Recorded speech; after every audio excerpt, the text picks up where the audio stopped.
När man står framför hotellet i Tylösand och försöker sammanfatta Roxettes karriär är det svårt att veta var man ska börja.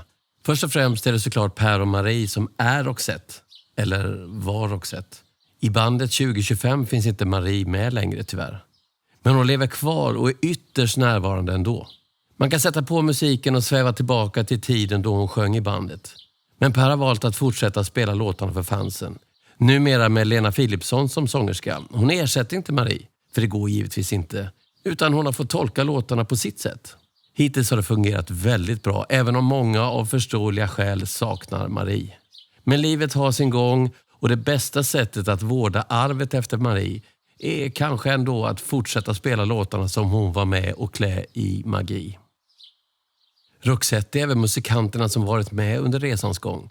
Framförallt bör man lyfta fram Clarence Överman som varit Pers högra hand i stort sett allt han varit inblandad i sedan 1986. Antingen som producent och musiker eller bara som musiker. Andra som varit med under lång tid är Jonas Isaksson på gitarr, Pelle Alsing trummor, numera tyvärr bortgången, och Anders Alin, producent och basist. Runt millennieskiftet dök Kristoffer Lundqvist upp i teamet. Kristoffer Lundqvist spelade bas i ett fantastiskt band som heter Brainpool på 90-talet.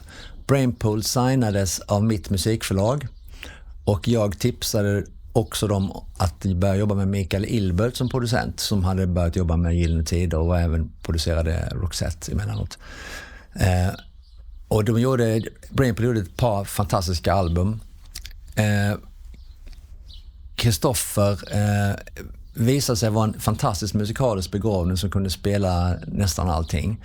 Så han kom in tidigt in i mitt liv på min första engelska solplatta, World According to Gessle, är han med på. Och sen blev han snabbt basist i Roxette. Och han var med oss nere i Spanien och spelade in, vad heter den plattan nu? Have a Nice Day. Och nej, inte Have a Nice Day, va? Jo, det var Have a Nice Day. Tack. Och sen efter den så var han var med oss på turné. Sista turnén innan Marie blev dålig, Room Service-turnén, var han spelade han bas. Och han byggde en studio också i Skåne som heter Aerosol Grey Machine. Så att efter Room Service och Marie hade blivit sjuk så började jag spela in Massarinplattan. Och då var det dags för en helt ny start och jag ville göra en platta. Det var min första svenska platta på 18 år. Så att jag behövde ett nytt gäng och då tänkte jag åka ner till Kristoffer och jobba med honom. Och det blev ju att Kristoffer, Clarence Överman och jag gjorde den här plattan tillsammans. Med lite hjälp av MP ibland. Och så hittade vi, jag behövde en tjej och några låtar. Så vi hade en liten audition med 3 tjejer och jag fick inte vara med för att det blev alltså nervösa. Så jag får aldrig vara med på auditions. Men den första som de spelade upp för mig sen, det var Helena Josefsson. Och jag sa, det här låter ju helt magiskt, jag vill inte lyssna på de andra 2. Helena it is. Så Helena kom upp till Stockholm, till Polarstudion, Abbas gamla studio, och sjöng på 2 låtar. Och det blev ju helt fantastiskt. Så att jag frågade när hennes plan gick hem igen, och det var det några timmar senare. Så då hade vi en extra bonustimme och då passade vi på oss att sjunga på 7 andra låtar på den plattan. För det gick så fort och det blev så bra så jag kunde liksom inte vara utan henne. Så hon sjunger på nästan alla låtarna på Massarinplattan. Lite här och lite där. Inga duetter, men hon är med och körar. Men det är mycket Kristoffers lilla värld som jag gillade att vara i. Den bubblan. Den är inte så dum. Det har alltid varit en väldigt begränsad skara människor inblandade i och runt Roxette.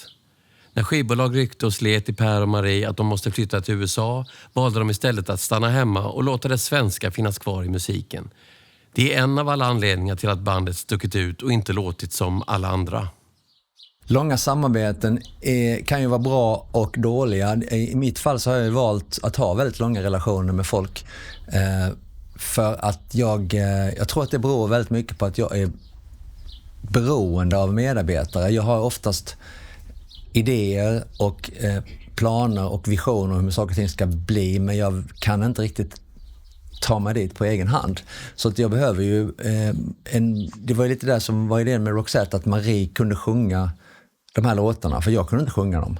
Och när hennes kapacitet som var så fantastiskt hög, hon inspirerade mig att skriva ännu bättre låtar. Så att, och det är samma med en producent som kan ge en palett av färger och möjligheter i studio, gör ju låtarna mer intressanta. Och jag känner ju otroliga begränsningar i framförallt tekniskt sett.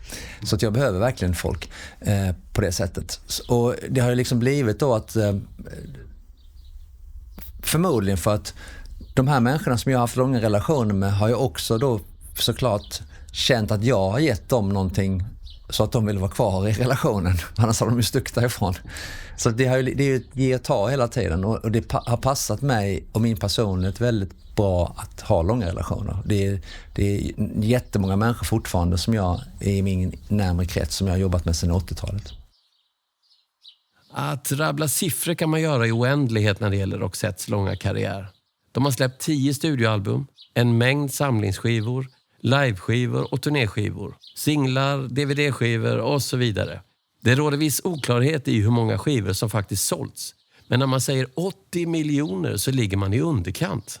Det gör att endast ABBA av svenska band har sålt fler. Roxette har spelat hundratals konserter över i stort sett hela jordklotet. Miljontals människor har köpt biljetter och sjungit med för allt vad tygen hållit. Det har hittills, kanske man måste säga, blivit 4 USA-ettor och en rad andra fina placeringar. Dangerous från Look Sharp och Fading Like a Flower från Joyride nådde till exempel andra platser på Billboards Hot 100-lista i USA.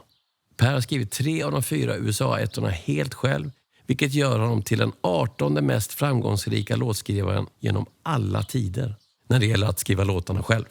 Och när det gäller europeiska låtskrivare har bara Paul McCartney, Phil Collins och George Michael skrivit fler USA-ettor på egen hand. Men vet ni vad? Resan fortsätter och Per verkar inte dra ner på takten. Roxette fortsätter göra konserter och musikalen Joyride the Musical rullar vidare med full kraft.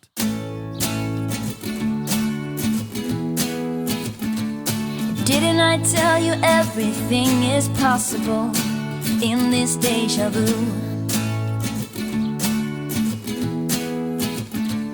Drive the river boat, the carousels, feed the pigeons, barbecue.